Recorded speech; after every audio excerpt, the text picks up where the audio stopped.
150th anniversary of the birth of Kim Koo.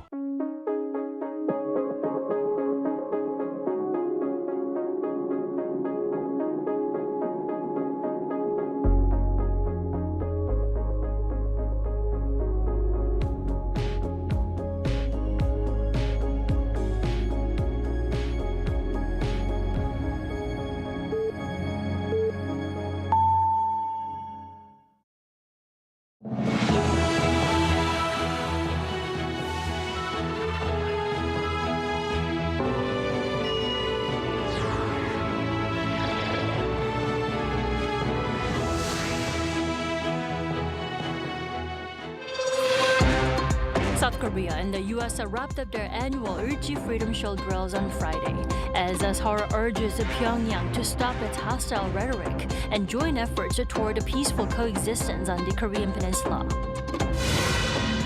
A record-breaking chip boom pushed Korea's exports to a new high in the first 20 days of August, delivering a $14 billion trade surplus. Korea's historic treasures take on new life after sunset as the National Heritage Night Festival brings together dazzling lights, cultural performances, and centuries of history. South Korea and the U.S. have wrapped up their annual joint military exercise 6 days early, following Washington's decision to sharply scale back the drills. But just a day before the drills ended, North Korean leaders Kim Jong-un's sister Kim Yo-jong took aim at Seoul, ridiculing its response to the reduction. Our Park Jung-sung starts us off. The Ulchi Freedom Shield exercise came to an early end Friday after being scaled back by nearly half following U.S. President Donald Trump's order earlier this week. A day before the exercise ended, Kim Yo-jong, the North Korean leader's sister, mocked Seoul over the reduction. The statement describes Seoul as being put in a pitiful position by having to scale back its war games at a single request from U.S. President Donald Trump. The statement also said that South Korea's military is a puppet army that had handed over its command authority and called the situation a deserved disaster. Kim also criticized South Korean President Lee Jae-myung by name. Referring to Lee's social media post saying he paid tribute to Trump for ordering the joint exercise to be scaled back, Kim accused Lee of flattering Trump while at the same time calling for stronger independent defense capabilities. The statement came a day after North Korea signaled possible openness to dialogue with the U.S., following Trump's call for talks with Kim Jong-un. With Kim Yo-jong issuing statements late at night for 2 straight days, apparently timed according to U.S. hours, experts say Pyongyang may be seeking to deal directly with Washington while keeping Seoul out of the process. North Korea has yet to give a clear answer on whether to hold talks with the U.S., and Pyongyang may still be debating whether to enter talks and under what conditions. This could be an early sign that it wants to keep South Korea out of the process. Such a scenario is often referred to as Korea passing. North Korea is continuing its criticism of the South to prevent Seoul from trying to insert itself into the process. It also needs to maintain that stance domestically, given its two-state policy toward the two Koreas. The professor added that Pyongyang will likely seek direct talks with Washington to pursue sanctions relief and recognition as a nuclear weapons state.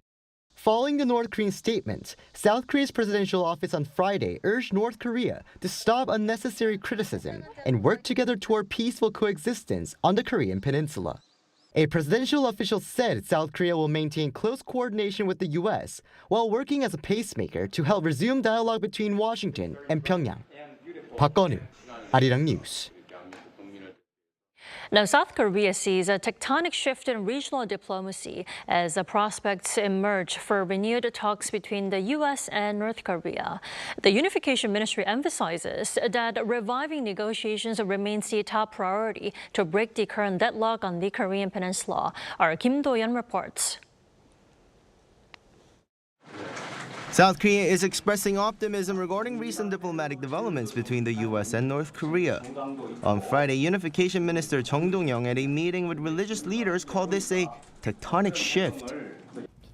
Broadly speaking, a tectonic shift initiated by U.S. President Donald Trump has begun on the Korean peninsula. While it is too early for either optimism or pessimism, a summit between the U.S. and North Korea can be anticipated. I believe this could serve as an opportunity to realign the geopolitical situation on the peninsula and, by extension, Northeast Asia. Chung also said earlier in the day that the past year was a time of frustration. This comes as he has repeatedly emphasized that a summit between U.S. President Donald Trump and North Korean leader Kim Jong-un will be constructive, and this will be able to change the current status of deadlock. President Lee Jae-myung as well, since his time as a lawmaker, has continuously supported resuming Washington-Pyongyang negotiations. He previously directly offered to act as a diplomatic pacemaker to Trump's peacemaker and hasn't let go of the term to facilitate a resumption of talks between the two. 적대와 대결의 에너지를 평화 공존과 공동 번영의 동력으로 바꿔내겠습니다. 페이스메이커이자 한반도 평화의 당사자로서 그 역할과 책임을 다할 것입니다. Meanwhile, the government says acting as a pacemaker does not mean South Korea is being bypassed. A high-ranking Unification Ministry official stated the core priority is setting the table for dialogue to break the status quo. This suggests Seoul prioritizes the revival of diplomatic momentum over immediate direct participation. The official added Washington will not recognize the regime as a nuclear state, maintaining complete denuclearization as the ultimate objective. 김도현, Arirang News.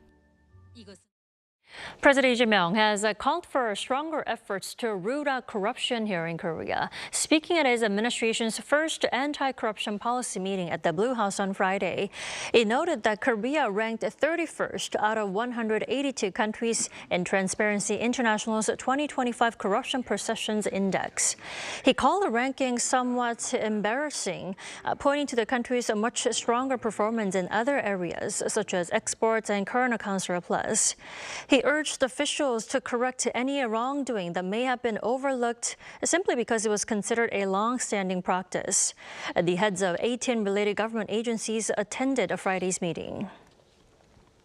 And President Lee has appointed Deputy Trade Minister Park Jung-sung as the new chief trade negotiator.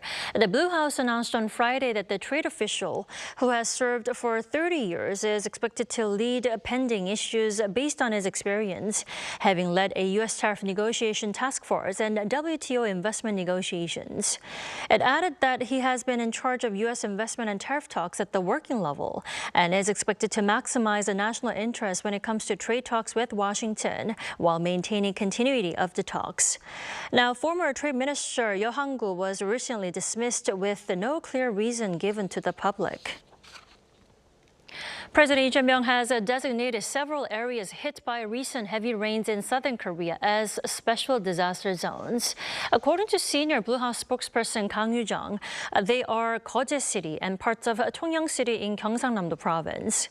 The designation provides additional government funding for recovery efforts, while affected residents will receive tax payment deferrals and reductions in utility bills. Kang added that other regions could also be declared as special disaster zones if further assessments show they meet the required criteria.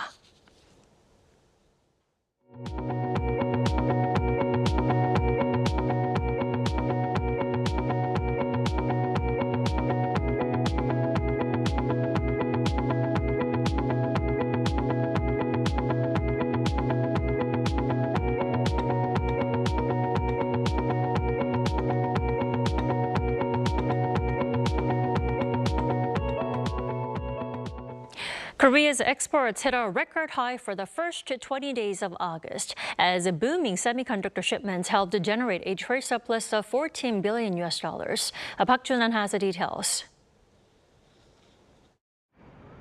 Korea's August outbound shipments have reached a record high for the period in the first 20 days of August. According to preliminary data released by the Korea Customs Service on Friday, exports from August 1st to the 20th stood at $55.2 billion. That is a massive 56% jump compared to last year. Semiconductors drove the rally, with chip exports skyrocketing 198.8% year-on-year to a record $26 billion.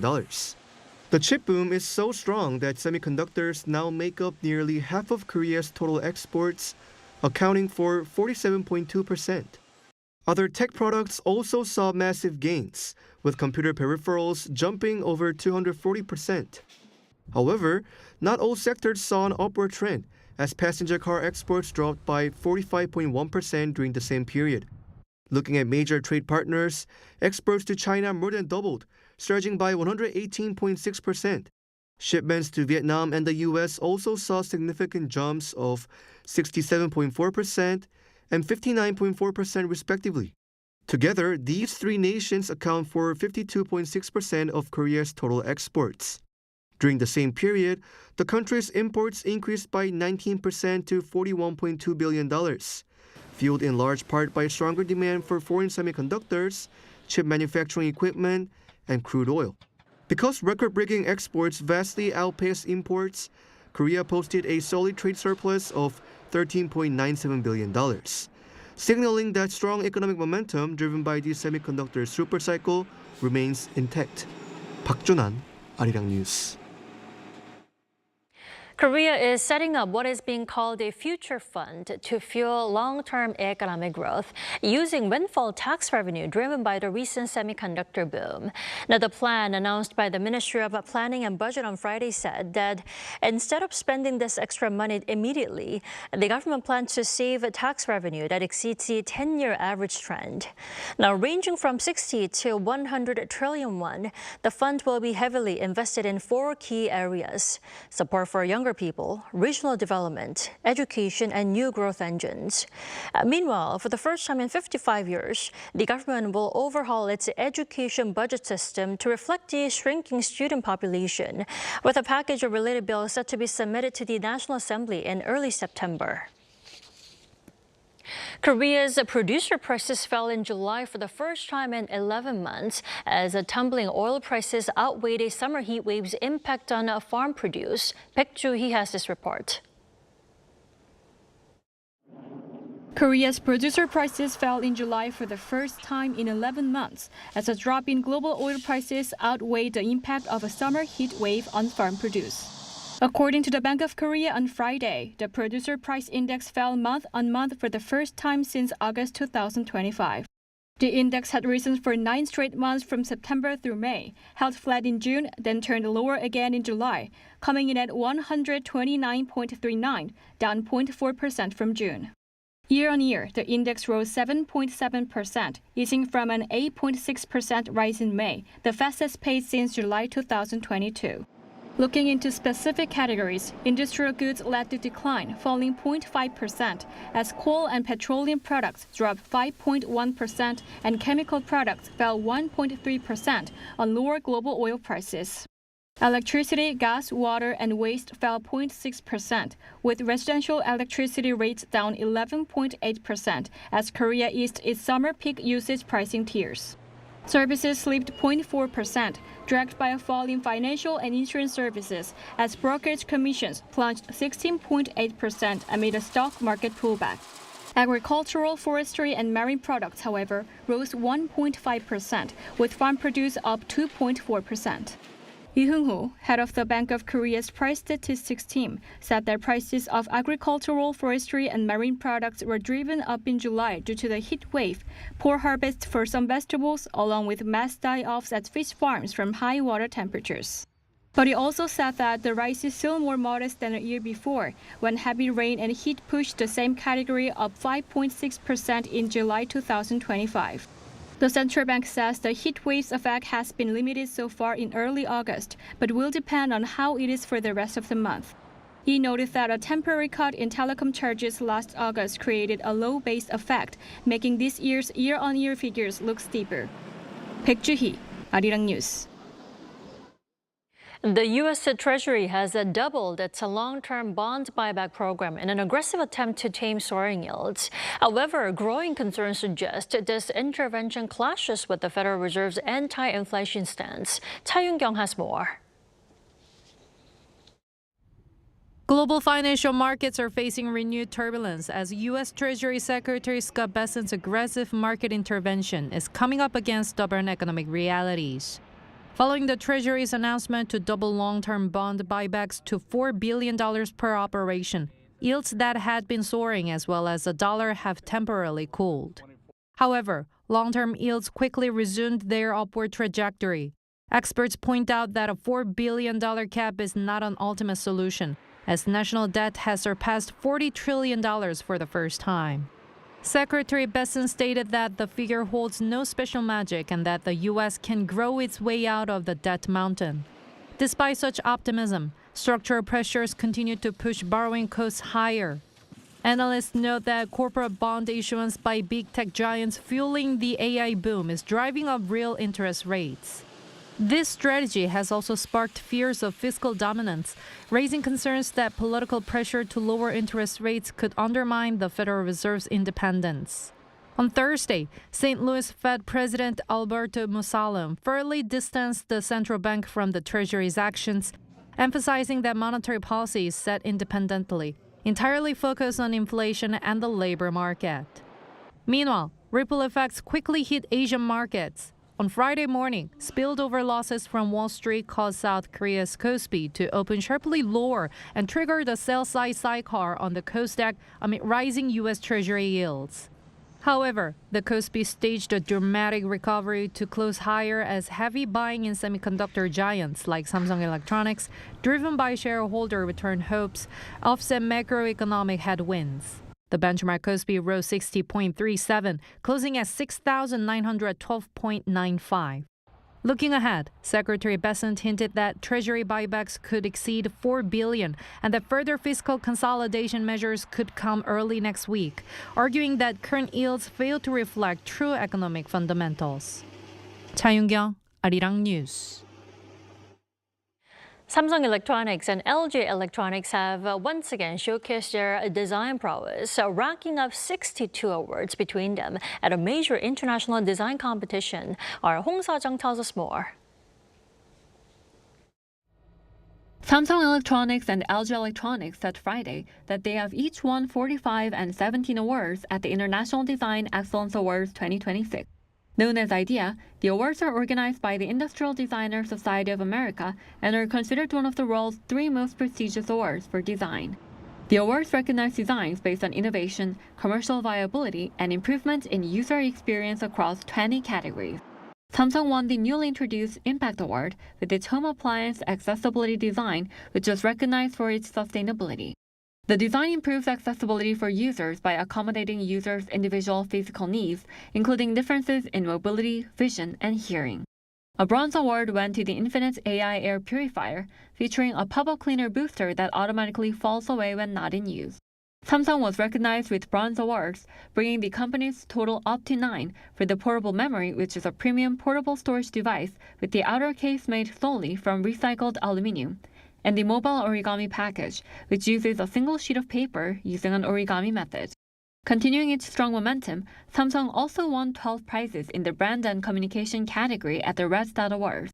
The company's privacy display, first adopted by the Galaxy S26 Ultra, won the main Best of the Best award for its standout feature that restricts visibility of its screen from an angle to protect user privacy. Additionally, the Moving Style and Vision AI companion visual branding took home top prizes. LG Electronics also made its mark at the IDEA Awards, winning 17 awards this year. The home robot Cloyd, LG PuriCare System Air Purifier, and 10 other products were named finalists. LG also earned 5 bronze awards for products including its LG Signature OLED W, LG Therma V heat pump, and LG Purifier Aero Mini. It is worth noting that Cloyd, Signature OLED W, the LG PuriCare System Air Purifier, and the LG Gram Pro achieved a triple crown by winning all 3 major international design awards, which include the IF Design Award, Red Dot Design Award, and IDEA. LG also received awards in the packaging design category for its lifestyle audio brand, including the X-Boom Audio Series and LG Sound Suite. As Korean tech giants continue to gain recognition at prestigious international design awards, their competitiveness is extending beyond functionality to encompass design and user experience. Hong Sa-jung, Arirang News.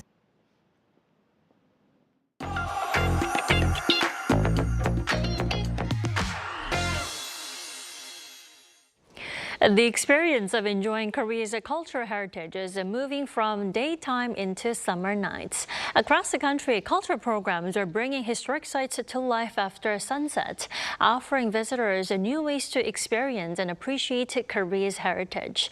To tell us more, we are joined by our culture correspondent, Cho Young-in. Welcome, Young-in. Thank you for having me. So, Young-in, National Heritage Night, bringing Korea's heritage to life. I hear it's taking place in Suwon City this week, right? Right, Dami. The idea behind National Heritage Night is to make cultural heritage more accessible by moving beyond simply viewing historic sites during the day. In Suwon, historic sites are transformed after sunset with light installations and performances, allowing visitors to experience the heritage in a more immersive way. Let's take a look. As the sun sets, historical sites across Korea take on a new life, transforming into vibrant cultural spaces. This week, we head to Suwon, Gyeonggi-do Province to experience its National Heritage Night and see how the event brings Korea's heritage to life after dark. I'm from Suji, Yongin. It's my wife's birthday, so we came here after work. It's our first time here. I'd only heard about it, but they've really done a great job. It's beautiful, and it's a great place to take a walk. I heard they had done a great job showcasing the national heritage here, so we came for a walk. The night view is also beautiful, so we're really enjoying our time here. Now in its 10th year, Suwon's National Heritage Night features media art performances at Hwahongmun Gate and light illuminations around the Yongyeon Pond. Suwon Hwasong Fortress, a UNESCO World Heritage Site, provides a unique setting. Originally built in the late 18th century by King Jeongjo, the fortress preserves a centuries-old history while standing alongside the city's modern life. I heard the National Heritage event had already ended, but then I found out it had been extended, so I came by chance. We also visited Hwasong Palace during its nighttime opening, explored some of Suwon's beautiful spots, and came to enjoy some good food. With interactive programs taking place throughout the weekends, visitors can explore the heritage sites while enjoying live performances and hands-on experiences. While running through August 30th in Suwon, National Heritage Night can also be experienced in other cities across the country, each offering programs inspired by their local heritage. The event offers a new way to connect Korea's heritage with contemporary culture while preserving its historical value. Young-in, it does look beautiful. Now, a similar event featuring cultural programs are being held across the country. Could you tell us some that we might see this autumn? Right, Dami. The event has been especially popular on weekends, prompting the Suwon program to be extended to 17 days. And Suwon is just one example. This year, the Korea Heritage Service has selected 55 heritage sites nationwide to host National Heritage Night programs. Events will also be held in cities including Wonju, Yeosu, Gongju, and Gyeongju starting September, with many more to come. The programs are organized around 8 themes, including night views, night walks, historical stories, performances, exhibitions, markets, local food, and overnight stays. Seoul will also offer opportunities to experience the atmosphere of the palaces on autumn nights. The Changdeokgung Moonlight Tour, for example, will be held starting September 10, offering visitors a chance to explore Korea's royal palaces under the moonlight. Now, as we find new ways to make heritage more accessible, Young-in, how can we strike a balance between modernizing heritage sites and also preserving their original value? Well, the Gangneung Heritage Night is a good example of how these programs can connect heritage with local community. So the event attracted more than 160,000 visitors, allowing people to experience Gangneung's history and culture while also bringing new energy to the local economy. But experts stress that these programs should not focus solely on creating spectacular content, but should be designed to deepen people's understanding of the historical value of national heritage and build greater support for its preservation. Programs such as National Heritage Night allow people to experience national heritage in a familiar and engaging way, helping strengthen their appreciation and awareness of preservation. For international visitors, they can also be an effective way to showcase the value and significance of Korean culture. Ultimately, UNESCO emphasizes that preserving and protecting world heritage is about more than simply maintaining historic sites. It can also bring vitality to local communities, foster dialogue, and help pass on the value of cultural heritage to future generations. Indeed. Young-in, thank you for the coverage tonight. My pleasure.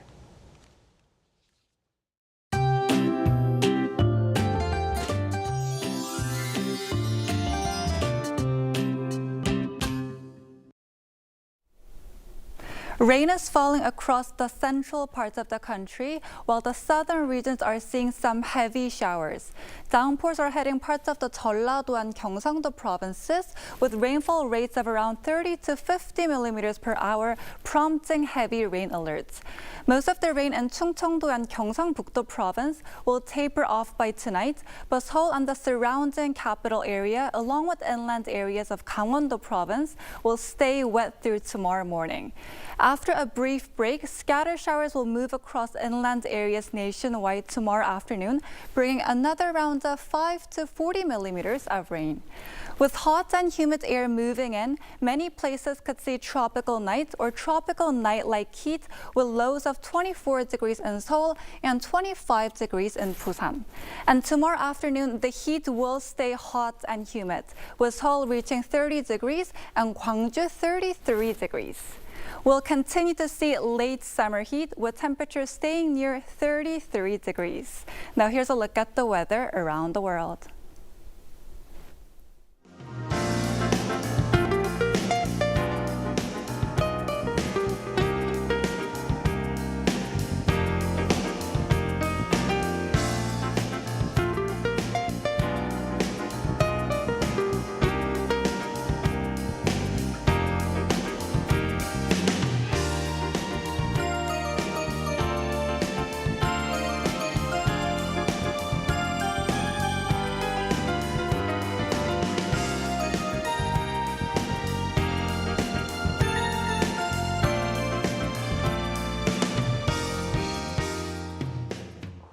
That is all we have for tonight. I'm Kim Dami. From all of us here at Arirang, thanks for watching and good night.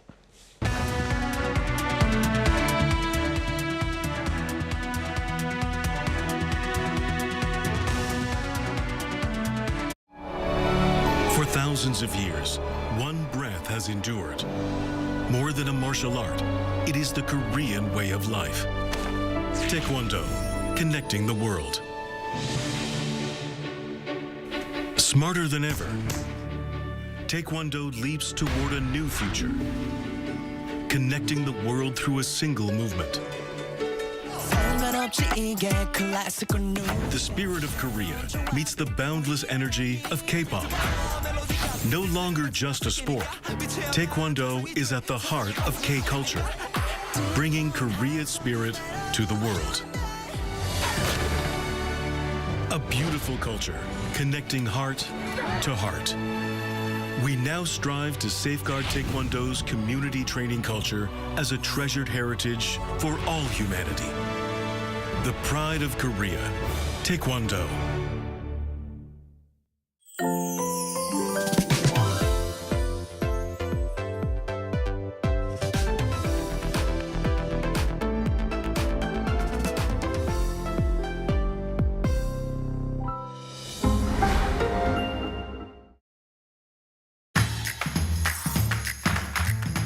Across borders, surging forward without limits, Korea.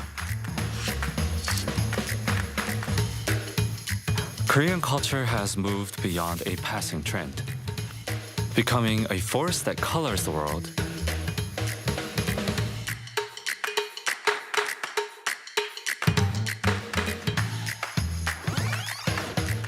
And perhaps its origins trace much further back into our own history.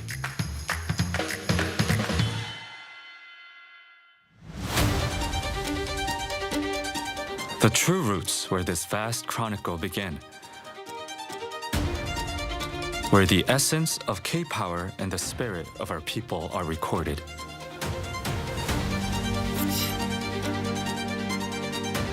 In the 17 seconds you casually pass by, thousands of years are breathing within.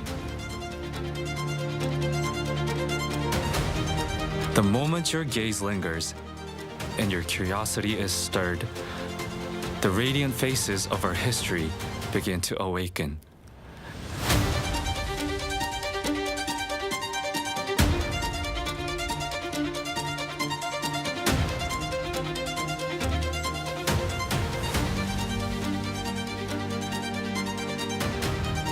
The real stories of these artifacts, stories we never knew.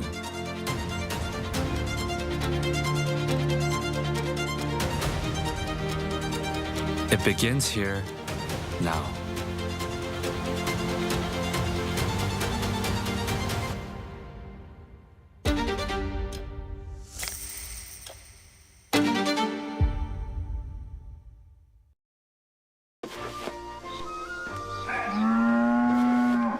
여보, 외양간문은 고쳤어요? 피곤해. 내일 할게. 아무 일도 없을 거라 믿었다. 소 잃고 울면 뭐예요? 그래도 문은 고쳐야지.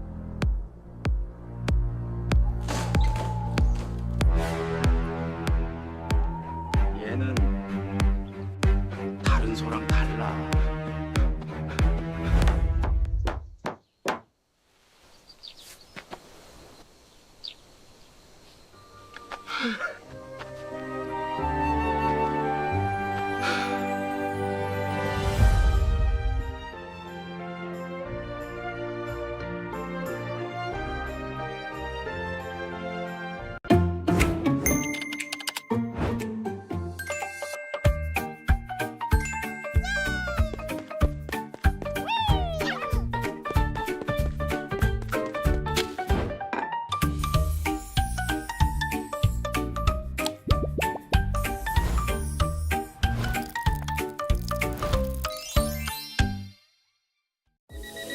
When did it all begin? The beginning of joy embedded in daily life, where steps of learning meet a bigger world, and history coexists. The legend continues. Innovative technologies come together to unfold a new future, building a better tomorrow. A joy accessible to all, always present in your daily life. JDC.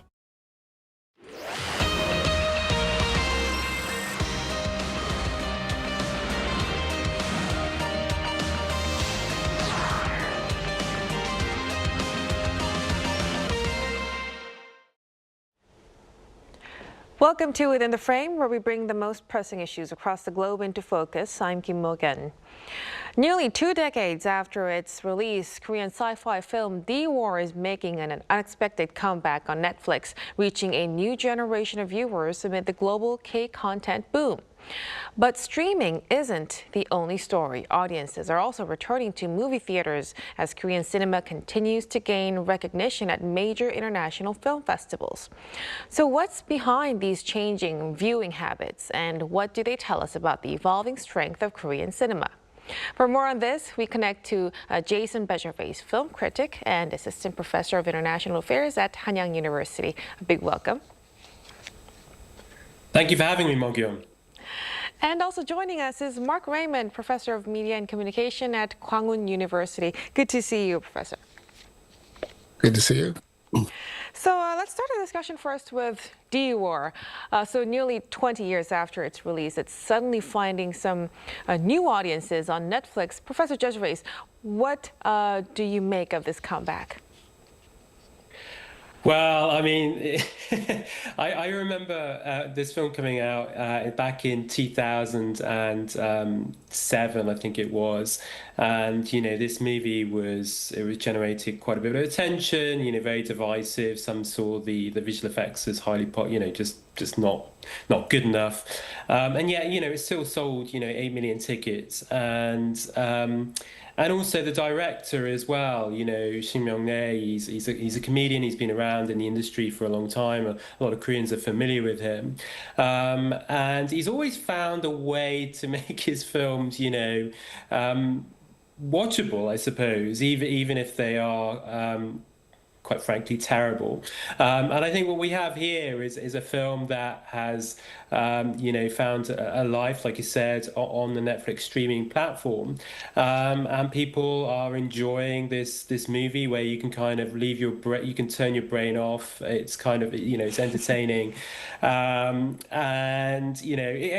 was looking at the Netflix charts, and actually it did rise up on Flix Patrol, but if you look at the Netflix charts for the whole week, it didn't quite make the top 10. And the director has also kind of talked about a sequel, and he's used this opportunity to say that a sequel is on the way, although there was confusion surrounding his comments on whether it'd been shot or not. It turns out it has not been filmed, and he's just finished the script. And so we might see another film, but it's also a significant Korean film. It's worth noting, for featuring non-Korean actors. And actually, this director, he was the first director really in Korea to work with foreign actors on this scale. So it's interesting that the film has come out now and it's rising up the charts. And the algorithms, of course, do play a role as well. Right, indeed. So it's quite a comeback after 20 years. Now, like Jason mentioned, director Kim Hyung-nae, he pointed out on its Korean elements like the imugi or the Arirang. Professor Raymond, could the global K-content boom be changing how audiences see D-War today? Yeah, I think there is definitely this increase in the sort of knowledge, even if it's still fairly superficial, or at least, and also kind of the interest, just maybe more generally in both Korean content and then therefore Korean culture kind of more sort of broadly. And I kind of noticed this even I was in Canada this summer, and I'm now of the age where I have a lot of my friends have teenagers, and a lot of teenagers are just more familiar with Korea. It's mostly through K-pop and disco, and also, of course, something like K-pop Demon Hunters. Everyone knows that, but they go a lot deeper than even, frankly, I do in terms of their knowledge of K-pop and these kind of things. And I do think having that it sort of makes sense that now when they see a Korean movie on Netflix that has some kind of references to Korean cultural concepts or Korean history, things like that, that there's going to be some more sort of interest in that, as opposed to, when this film came out 20 years ago. Yes, K-pop was already sort of a thing, but nowhere near the scale that it's at now. So I do think that it's reasonable to make that kind of connection, that this is maybe driving this sort of unexpected success of this, again, as Jason was saying, almost 20-year-old movie that wasn't very critically acclaimed, to say the least, when it first came out, but is now getting this kind of some attention that it certainly didn't get even at the time internationally.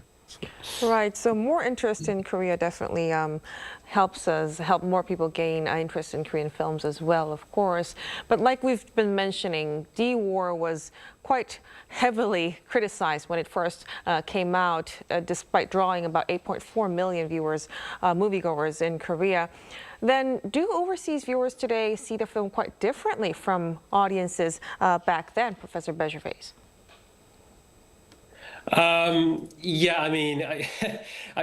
like I say, it's an entertaining movie. And also monster films. It's a B movie. If you watch some of these kind of B films from Hollywood from the 1970s and 1980s, it doesn't matter if they're bad. In fact, it's quite good if they're bad. You sit there, you kind of laugh at it, and I think that's what people are enjoying. And I am encouraged that viewers are watching older content. I was sat on the train coming back from Edinburgh the other day to London, and I could see people, someone next to me watching like films from 20 years ago, and this is great. As much as I like the content that's available on streaming platforms, that's current, I do like the fact that you can watch older stuff. And so even though I'm not a fan of this director, and I'm also not a fan of this movie, maybe. I kind of, it is great that people are seeking out older content, and I don't think people are necessarily coming out and saying, well, this is an amazing film, but they might say, wow, that was fun.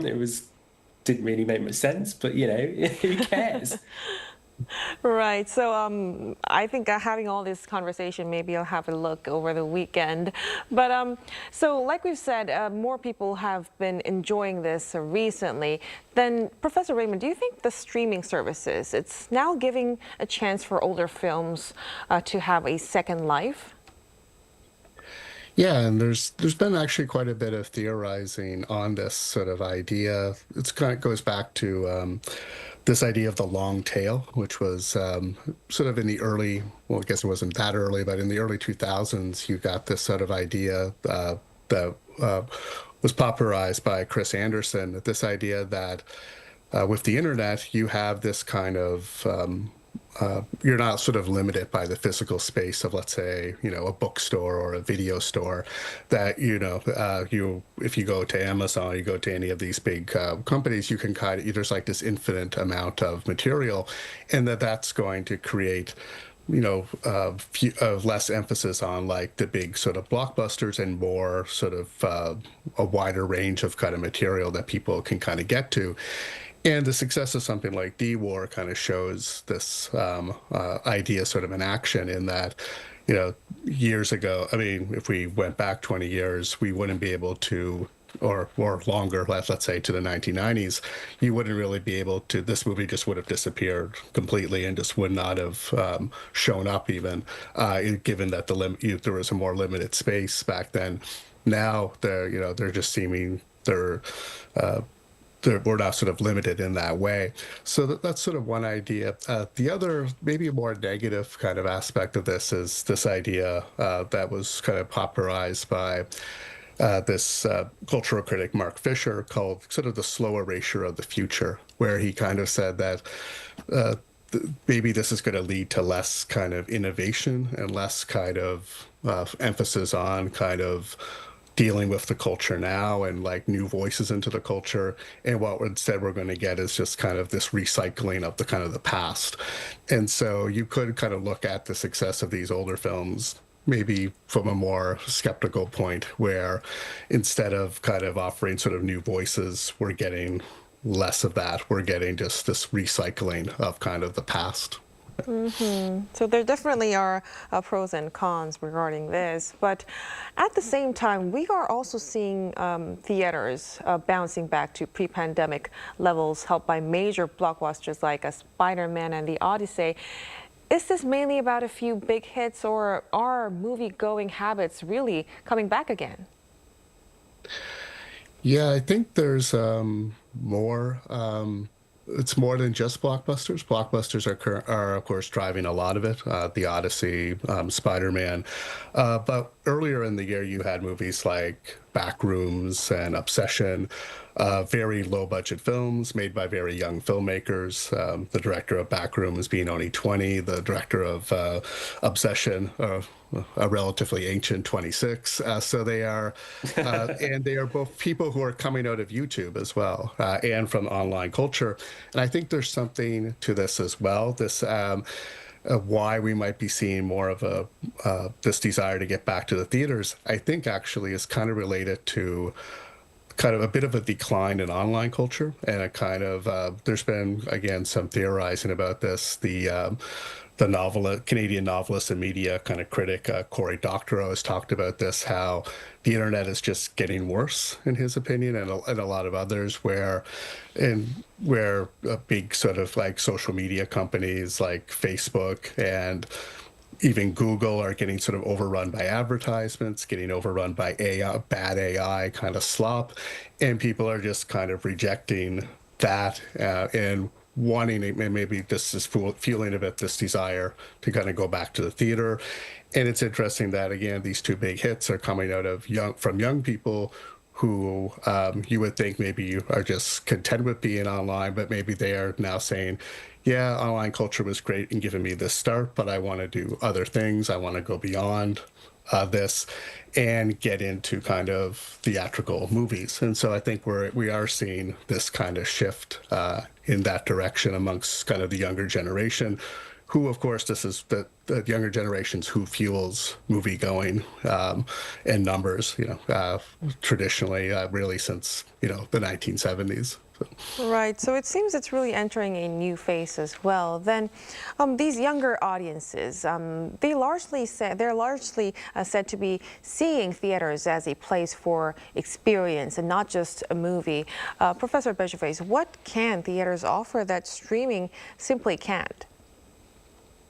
The collective experience. I know I sound. I mean, it's true though. You go there, you want to be around people.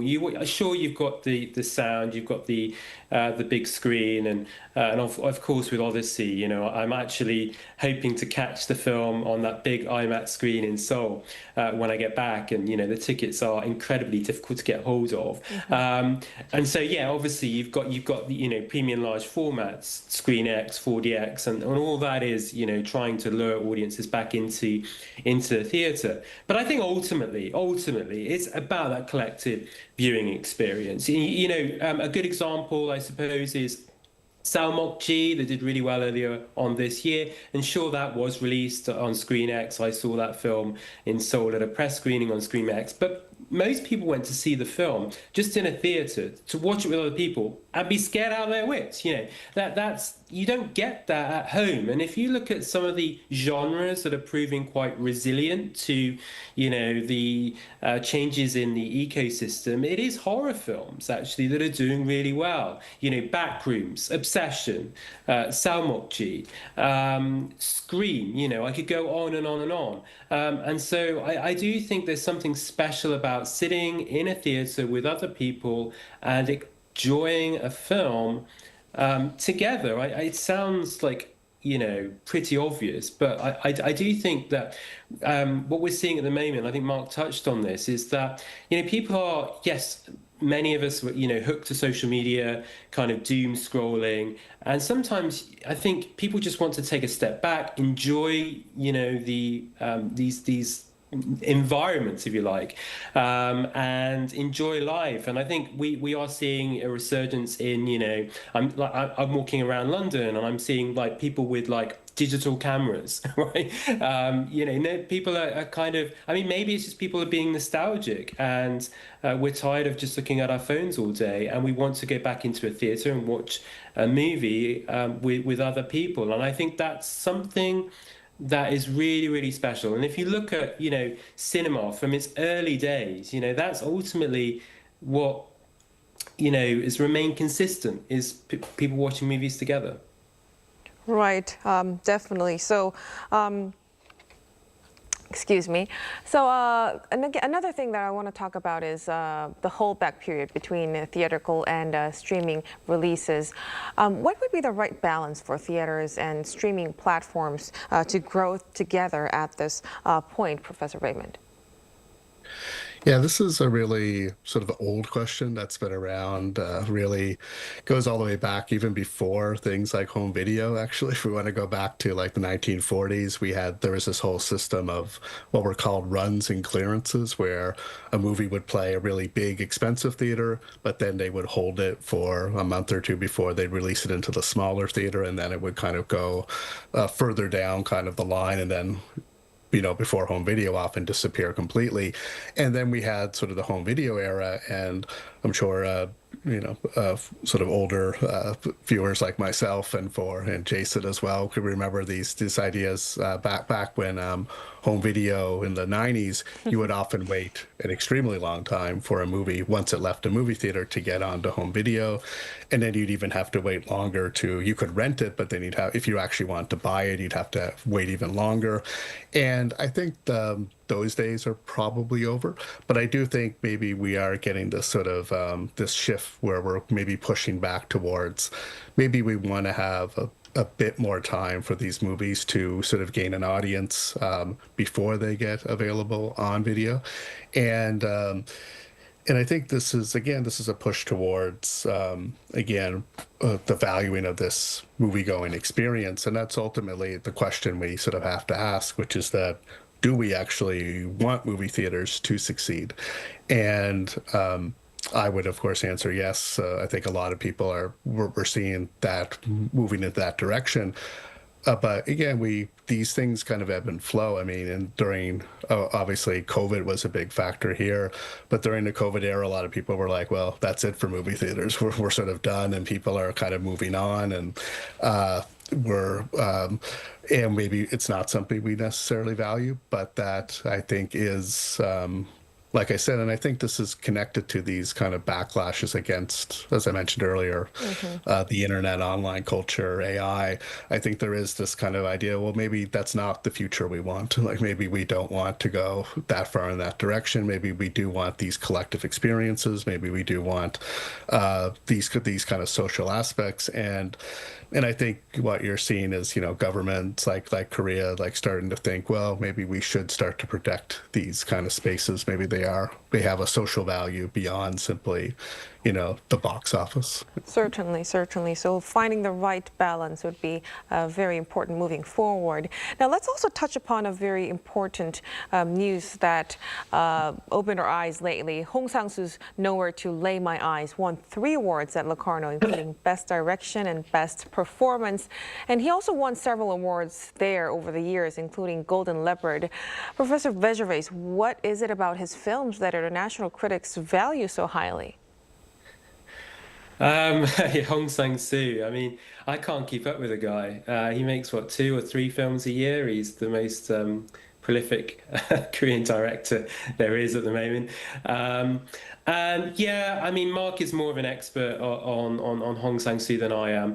But yeah, I mean, it's his minimalist style. It's his kind of so-called, I guess, Asian minimalism, where he focuses on these kind of everyday details. His films are, very intellectually stimulating. He features characters of walking around these places. His new film is I think set in Jeju, and and these characters are often talking about life and relationships, and he plays around with repetition, and you sometimes feel you're watching the same film time and time again. But Hong Sang-soo is someone who he changes it a little bit. He adds this kind of variation, and so he's constantly getting us to kind of reflect on what we've seen before. And I sometimes, when I say to my students, when I introduce them to Hong Sang-soo, I sometimes compare him to wine or beer, and there's a deliberate analogy there because often in Hong Sang-soo's films they do feature alcohol, and when you first taste these drinks you don't really like them. You're like, I'll try and keep going, and then ultimately over time we kind of get becomes it's an acquired taste, and we kind of come, the more we drink, right? And then with Hong Sang-soo, it feels for me the same. It's like when I first watched his films, I remember first watching his movies in London. It's like, yeah, it's an interesting movie. I don't quite like it. And then over time, as I watch more of him, I'm kind of pulled into these stories, and trying to put together, the jigsaw puzzle, and I've been hooked ever since. And I think over recent years, Hong Sang-soo has changed. I think his films have become a bit more optimistic, a bit brighter, a bit shorter as well. I think this latest one is just 72 minutes.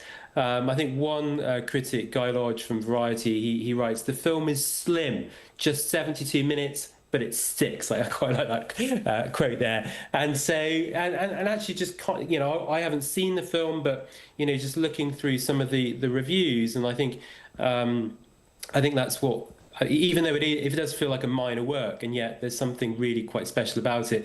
And also the performances. Kim Min-hee won, of course, she won Best Performance at the Locarno Film Festival, so it won three awards, including Best Direction. And Hong Sang-soo, how many?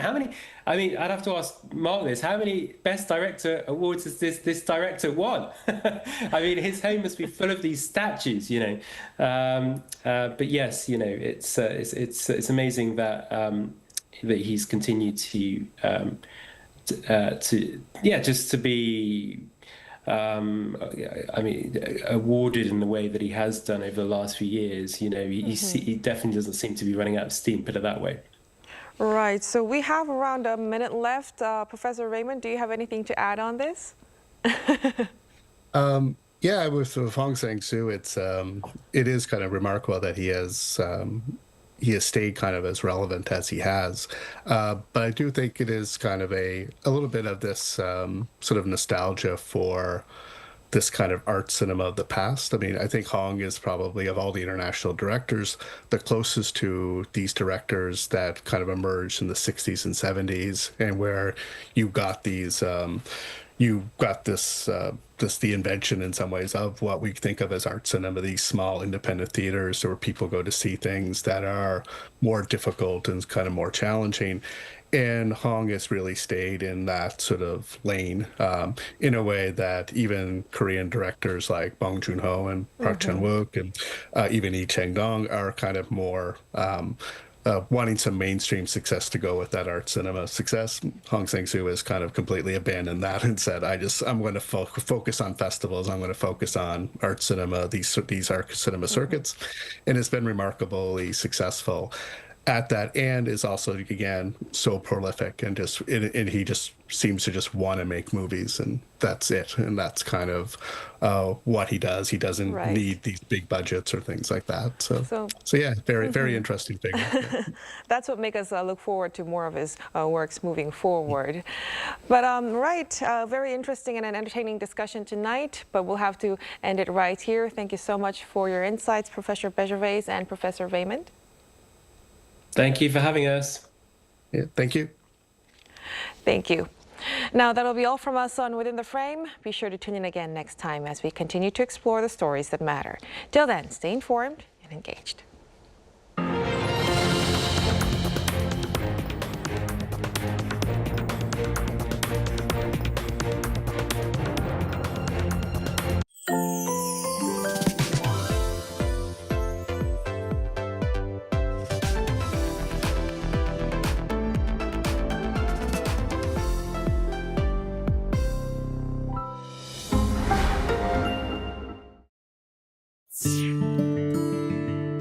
오늘은 대한민국 임시정부를 이끌었던 김구 선생님의 백범일지를 살펴볼 거예요. 그분이 평생을 바쳐지키려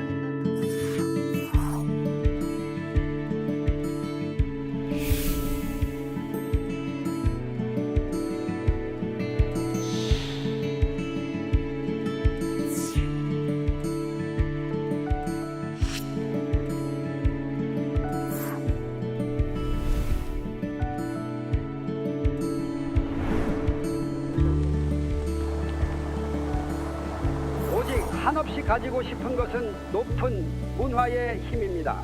문화의 힘은 우리 자신을 행복하게 하고 나아가서 남에게 행복을 주기 때문입니다.